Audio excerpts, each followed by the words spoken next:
जय गुरुदेव, जय गायत्री माता। भूत और भविष्य से मुक्त आज का आनंद। अंतरयात्रा विज्ञान के प्रयोग योग साधक को स्नेह स्नेह निश्चिंतता, नीरवता, शांति, स्थिरता और एकाग्रता की ओर ले जाते हैं। परिवर्तन की यह प्रक्रिया सुखद, सुखप्रद और आश्चर्यजनक है।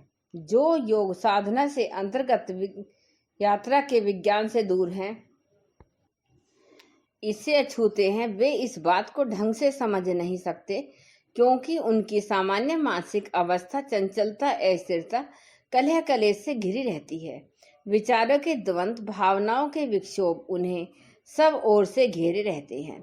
वे यह सोच भी नहीं पाते कि इनसे उबरने का, इससे पार जाने का कोई उपाय भी हो सकता है। ऐसे लोगों के लिए मानसिक भावनात्मक रूप से अर्ध विक्षिप्त स्थिति एक बड़ी सामान्य सी घटना है। इस स्थिति को बदलने की बात न तो वे सोच पाते हैं और न ही वे इसे संभव मानते हैं। इन्हीं में से कई लोग ने आधुनिक मनोविज्ञान से संबंधित कई अन्वेषण किए हैं। इन अन्वेषणों एवं अन्वेषकों को सुने तो ये बड़े विचित्र हैं, हालांकि इन्हें वैज्ञानिक कहा जाता है।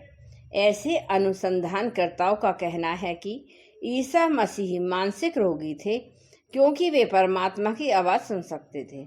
इसी तरह का कुछ पैगंबर मोहम्मद के बारे में भी कहा गया है। उनका कहना है कि उन्होंने अवश्य बेहोशी में कुरान की आयतें सुनी होंगी। ऐसा इसलिए कहा गया है, सोचा गया और बताया गया, क्योंकि इन अन्वेषकों और अनुसंधानकर्ताओं ने विक्षिप्तता, द्वंद्व और विक्षोभ को सहज और स्वाभाविक मान लिया। लेकिन सत्य इसके अतिरिक्त भी है। अंतरयात्रा विज्ञान के प्रयोगों द्वारा उसे अनुभव किया जा सकता है। इसके बाद न केवल मनोदशा और मानसिक अवस्था बदलती है, बल्कि जीवन के अनुभवों में भी व्यापक बदलाव हो जाता है। विश्व भर के संतों, महर्षियों, योगियों, आप्तजनों ने अपने में ऐसा कुछ बदलाव करके दिव्य अनुभूतियां पाई थीं। अंतरयात्रा विज्ञान के प्रयोग ऐसे अनुभवों को सहज व सुलभ बना देते हैं। इस योग कथा में बताया गया है कि सब प्रकार के विषयों का चिंतन करने वाली वृत्ति का क्षय हो जाना और किसी एक ध्येय विषय का चिंतन करने वाली अवस्था का उदय हो जाना समाधि परिणाम है। दरअसल यह समाधि परिणाम वह आंतरिक रूपांतरण है जहाँ चित्त को तोड़ने वाली अशांत वृत्तियों का क्रमिक ठहराव आ जाता है और साथ ही एकाग्रता उदय होती है। इस एकाग्रता को और अधिक ढंग से सुस्पष्ट महर्षि पतंजलि ने अपने अगले सूत्र में किया है। एकाग्रता परिणाम चित्त का ऐसा अनूठा एकाग्र रूपांतरण है। चित्त की ऐसी भाव दशा है जहाँ चित्त का विचार विषय जो कि शांत हो रहा होता है, वह अगले ही क्षण ठीक वैसे ही विचार विषय से जुड़ जाता है। यह सिलसिला चलता रहता है। यह अवस्था असाधारण रूप से अनूठी है, साथ ही अति विरल भी। आमतौर पे होता ठीक उसके विपरीत है। जब एक विचार जा रहा होता है, तब उसकी जगह एक सर्वथा नया विचार आ जाता है। उदासी जाती है तो प्रसन्नता आती है। प्रसन्नता विदा लेती है तो निराशा घेर लेती है। जब निराशा के क्षण बीतने लगते हैं तो तत्काल क्रोध का आगमन हो जाता है। यह क्रोध जब प्रस्थान करता है तो फिर अवसाद की छाया छाने लगती है। कुछ यही स्थिति होती है चित्त की। इतना ही नहीं, यह तो आसपास के बदलते वातावरण के साथ भी बदलता रहता है। यह बदलाव इतनी तेजी से और इतने विचित्र ढंग से होता है, खुद को ही पता नहीं चल पाता कि हम आखिर हैं कौन। सुबह गुस्सा कर रहे थे, लेकिन दोपहर भोजन के साथ खुश थे। फिर अचानक सांझ उतरते उतरते अवसाद ने घेर लिया। ये सभी बदलाव इतनी तेजी से होते हैं कि स्वयं को पता ही नहीं चल पाता। कई बार तो ऐसा लगता है हमसे अधिक खुश तो वे वन के पशु पक्षी हैं। वे सब नन्हे नटखट प्राणी हैं जिन्हें हम शूद्र कहकर तिरस्कार कर देते हैं। परम पूज्य गुरुदेव ने अपनी हिमालय यात्रा के प्रसंग की चर्चा करते हुए एक आध्यात्मिक वार्ता में कहा था कि जब वह नंदन वन में थे, तब एक सुबह सुहानी धूप निकली। गुरुदेव ने देखा पर्वत की एक चट्टान पर एक गिलहरी बड़ी प्रसन्न होकर धूप का आनंद ले रही है। वह उससे बात करने लगे। अरे गिलहरी, तुम्हारा दिल खुशी से धड़क रहा है, चारों ओर धूप खिली हुई है और तुम प्रसन्न हो। फिर क्षण भर बाद वह स्वयं ही बोले, लेकिन धरती के मनुष्य तुम्हारी तरह प्रसन्न क्यों नहीं हैं? वह वहीं पर खड़े होकर सोचने लगे, जब सारी सृष्टि सब तरफ उत्सव मना रही है, ऐसे में मनुष्य आनंदित क्यों नहीं है?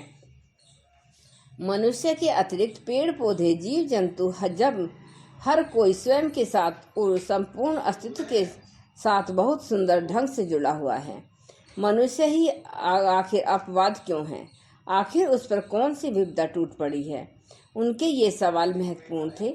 इसके जवाब उन्होंने स्वयं खोजे और कहा, गिलहरी अतीत और भविष्य की सभी चिंताओं से मुक्त है। वह तो बस वर्तमान में है, अभी और यहीं बड़े मजे से धूप का आनंद ले रही है। लेकिन मनुष्य को यह सामान्य समझ नहीं है, इसलिए वह रोगी है। अतीत और भविष्य की सभी चिंताएं, विचारों और द्वंद्व के भावनाओं के विक्षोभ उसे खाए जा रहे हैं। परम पूज्य गुरुदेव ने अपनी इस अनुभव कथा का समापन करते हुए कहा, गिलहरी चट्टान पर बैठकर धूप का आनंद बड़े मजे से ले रही थी। ऐसा इसलिए क्योंकि उसने वर्तमान के क्षण में जीना सीख लिया। ठीक इसी तरह से ध्यानी भी अतीत व भविष्य का सभी चिंताओं से मुक्त होकर वर्तमान में जीता है। वर्तमान में जीने का अर्थ है विचारों से मुक्त हो जाना, क्योंकि विचार या तो अतीत से जुड़े होते हैं और भविष्य से। विचार या तो अतीत की स्मृति का हिस्सा होता है अथवा भविष्य की कल्पना का। इन दोनों से जब भी जहां भी मुक्त हुआ जा सके, वहीं उसी क्षण एकाग्रता प्रकट हो जाती है। एकाग्रता परिणाम चित्त, चिंतन व चेतना की ये वह अवस्था है जहां भावों का, विचारों का क्षण क्षण बदलना समाप्त हो जाता है। चित्त स्वतः ही एकाग्र हो जाता है। इतना ही नहीं, अगर योग साधक किसी एक अवस्था में रहना चाहे तो रह सकता है। अगर कोई प्रसन्न रहने का इच्छुक है तो वह प्रसन्न रह सकता है, और तब वह प्रसन्नता बढ़ती चली जाती है, क्योंकि ऐसी अवस्था में स्मृतियां अथवा कल्पनाएं बाधाएं नहीं बनती। इस अवस्था में व्यक्ति स्वयं का मालिक, अपना स्वामी हो जाता है। यह एकाग्रता परिणाम चेतना की सबसे मौलिक एवं आधारभूत आवश्यकता है। यह प्राप्त होने पर अपना स्वयं का अस्तित्व जीवंत हो उठता है। अगर कोई हमेशा परिवर्तन होता रहे और फिर अस्तित्ववान होने की कोई संभावना नहीं। आज यह कल वह, लेकिन अस्तित्ववान होने का सहज अनुभव एकाग्रता परिणाम में स्वतः ही हो जाता है। वर्तमान के क्षण स्थिरता इसका प्रवेश द्वार बनती है। जय गुरुदेव, जय गायत्री माता, जय प्रणव पंडा जी। हर पल परिवर्तन का नाम है प्रकृति। इसमें प्रणव पंडा जी ने लिखा है कि अंतरयात्रा विज्ञान सचमुच ही एक रहस्य यात्रा का विज्ञान है। यह यात्रा आंतरिक है। इसमें रहस्य मता गहरी होने के साथ रोमांच भी अधिक है। संसार में अनेकों लोग ऐसे हैं जो रहस्य व रोमांच के लिए ऊंचे पर्वतों की चढ़ाई करते हैं, घोर घने जंगलों में खतरनाक वन्य पशुओं के बीच भटकते हैं। इन्हीं में से कुछ समुद्र की अतल गहराइयों में गोताखोरी करते हैं। कई लोग ध्रुव प्रदेशों के बर्फीले बवंडरों के बीच घूमते हैं। ये सभी प्रयास ऐसे हैं जिनकी चर्चा करने और सुनने भर से रोंगटे खड़े हो जाते हैं। हालांकि ये सभी प्रयत्न बाहरी हैं। इन सब प्रयत्नों के बल पर होने वाली यात्रा और उससे मिलने वाले अनुभव भी बाहरी हैं। इनका अंतर्जगत की आंतरिकता से कुछ लेना देना नहीं है। ऐसा होने पर बाह्य जगत की ऐसी यात्राओं व अंतर्जगत की आंतरिक यात्राओं में एक संबंध तो है ही, और संबंध है रहस्यमयता व रोमांच का।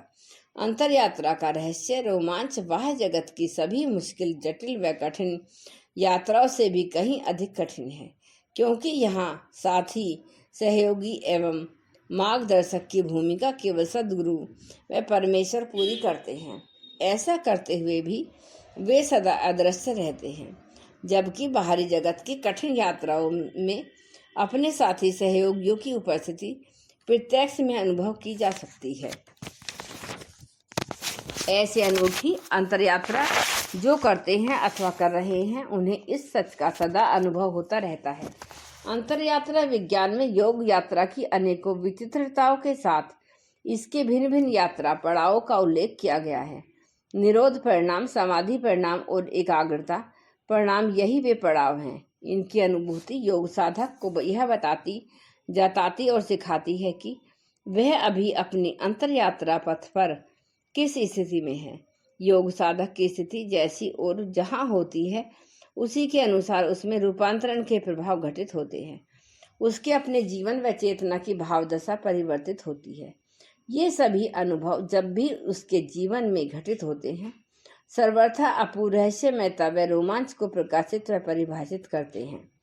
एकाग्रता परिणाम चित्त का ऐसा अनूठा एकाग्र रूपांतरण है। चित्त की ऐसी भाव दशा है जहाँ चित्त का विचार विषय जो शांत हो रहा होता है, वह अगले ही क्षण ठीक जैसे ही विचार विषय से जुड़ जाता है, यह सिलसिला यूं ही चलता रहता है। इस एकाग्रता के साथ चित्त चिंतन और चेतना में अनेकों परिवर्तन घटित होते हैं। जीवन में बदलाव आता है। जो पहले कभी था उसकी जगह नई भाव दशा ले लेती है।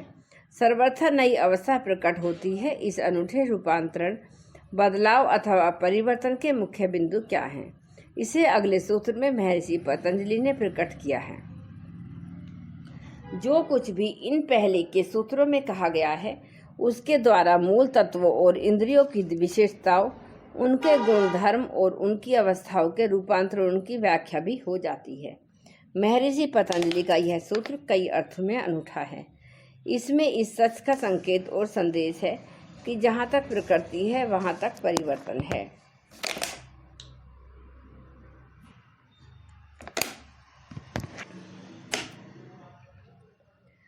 अपने आस पास जो भी है बदल रहा है।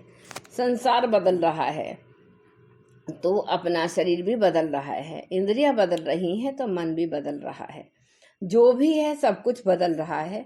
अगर हम भी इनके साथ बदल रहे हैं तो फिर अपरिवर्तनीय को, शाश्वत को खोजने की कोई संभावना नहीं बचती। प्रकृति, परिवेश व परिस्थिति में परिवर्तन का सच खुली आंखों से देखा जा सकता है। संसार में निरंतर परिवर्तन है। यह बड़ी तीव्रता, तत्परता से घटित हो रहा है। इसमें ठहराव जैसा कुछ भी नहीं है, तो सिर्फ बदलाव। संसार का परिवर्तन होते जाना एक स्पष्ट सच है। यह सब कुछ ऐसा है जैसा कि परिवर्तन के अनवरत प्रवाह में सब कुछ बहा जा रहा है। संसार की प्रकृति कुछ ऐसी है। यदि यहाँ कुछ स्थायी है तो वह है स्वयं बदलाव, परिवर्तन। इसके सिवा सभी कुछ बदल रहा है, परिवर्तित हो रहा है। शरीर बदल रहा है, उसकी कोशिकाएं, प्रभावित होने वाला रक्त बदल रहा है। आगे बढ़ने के साथ शरीर की आयु बढ़ रही है, शरीर भी आगे बढ़ रहा है। अगर ऐसा न हो तो इंसान वृद्ध कैसे होगा, युवा कैसे होगा? या कोई यह बता सकता है कि कब बालक युवा में परिवर्तित हो गया और युवा वृद्ध में बदल गया? सचमुच यह बताना कठिन है। अगर किसी चिकित्सक से यह पूछा जाए तो शायद उन्हें भी यह स्पष्ट नहीं होगा कि ठीक ठीक किस समय पर पता चलता है कि कोई आदमी अभी जीवित था और थोड़ी देर में मर गया। इसकी परिभाषा अभी भी स्पष्ट नहीं है, क्योंकि जीवन तो एक प्रक्रिया है, गतिमयता है। सच्चाई यह है कि किसी इंसान के मरने के बाद उसके अपने परिजन, रिश्तेदार भले ही उसके पास से हट जाएं, तो भी शरीर में थोड़ी बहुत प्रक्रिया जारी रहती है। नाखूनों का बढ़ना, बालों का बढ़ना जारी रहता है। ऐसा इसलिए होता है क्योंकि शरीर का कोई हिस्सा भी जीवित और विकासमान रहता है।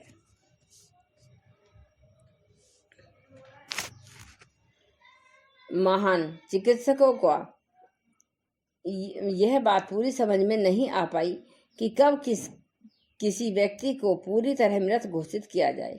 सच कहें तो जीवन एवं मृत्यु का कोई संपूर्ण व सटीक परिभाषा नहीं है, क्योंकि शरीर एक प्रवाह है, इसी तरह मन भी एक प्रवाह है। दोनों परिवर्तित हो रहे हैं, हर क्षण दोनों बदल रहे हैं। इस बदलाव में परिवर्तन की ऐसी निरंतरता, यदि हम भी निरंतर परिवर्तित हो रहे हैं तो सत्य, परमात्मा व आनंद की खोज पूरी नहीं होगी। इस खोज में केवल निराशा हाथ लगेगी। ऐसे में परिवर्तन के प्रभाव में यदि अपरिवर्तन की खोज करनी है तो विचारों के अंतराल में गोता लगाना पड़ेगा। निरोध परिणाम, समाधि परिणाम व एकाग्रता परिणाम को बनाना पड़ेगा। ऐसा होने पर उसे शाश्वत व कारक हो जाए पाएगा, जिसका न कोई प्रारंभ है और न अंत, जो सदा ही अपरिवर्तनीय व स्थिर है। धर्म लक्षण व अवस्था परिणाम जिसे प्रभावित नहीं करती। जय गुरुदेव, जय गायत्री माता।